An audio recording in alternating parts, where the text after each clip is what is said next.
Whoa. Alright guys, let's get real. I almost didn't make this video because of how bad of a hair day I'm having. But let's do it. Alright. Arri Ultra Primes. First made in 1999, these lenses are an absolute staple in Arri's line of cinema lenses. They have an impressive stop of T19, a great close focus on most lenses. They're able to be used on full frame cameras as well in the higher focal lengths. Okay, real quick. This is a cinematography channel, okay? This is not an audio channel. I scotch taped the mic to my chest, okay? All right, first, let's talk about the characteristics of these lenses. Let's start with the obvious things. They're a T19, which I love. One of the main takeaways that we're gonna talk about is how incredibly sharp they are at T19. I actually own this set, so when I'm talking about this glass, I'm gonna be talking largely about my personal experience with it. A lot of glass softens up when you go wide open, which is not necessarily a bad thing. You kind of unlock certain characteristics when you go all the way open. Maybe you want that, maybe you don't. With this glass, you can maintain a sharp image all the way wide open, which I like because when I'm in a pinch, I can open all the way and not worry about the quality of my image changing. Another more obvious thing about this glass, it's very compact. I guess you could say it's on the lighter side, and not all of them, but most of them have the same 95mm front diameter, which is really convenient.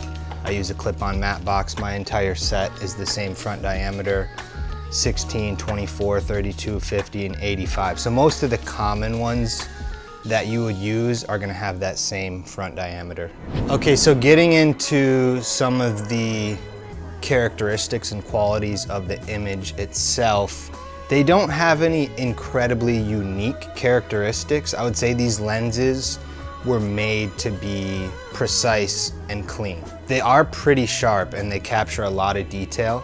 And then along with them being clean, so to speak, they have almost no distortion, even on the wider focal lengths. Okay, now let's talk about what these lenses have actually been used on. There's way too many to name, but I'll just name a few notable ones. Rambo, The Departed, The Hunger Games, Fast and Furious, Lord of the Rings, Pan's Labyrinth, which won the Oscar for cinematography, Amelie, which had incredible cinematography, 8 Mile, had to throw in there because I love M. And like I said, thousands more. Like, these are workhorse lenses in the industry.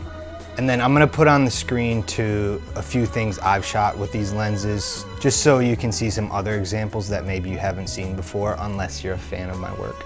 All right, let's talk about when you would wanna use these lenses. Like, in what circumstance would you say, okay, I need the Ultra Primes for this shoot? Maybe when you're in a scenario where you have some money, but maybe not the biggest budget in the world. Maybe you don't have the budget for master primes or cooks or, you know, something super, super high end, but you still want something reliable and you have still some money in your budget. I would go with the Ultra Primes. But then let's also relate it to these lenses' actual characteristics. So being that they open to a T19 and they stay sharp all the way through, these lenses are super reliable. So maybe you're shooting something that's kind of low light, you're moving quickly, and you're not gonna have time to switch filters back and forth to sort of compensate for the softening of an image as you open up. You could rely on the Ultra Primes. A lot of lens manufacturers like to say their lenses have high precision, or they're reliable, or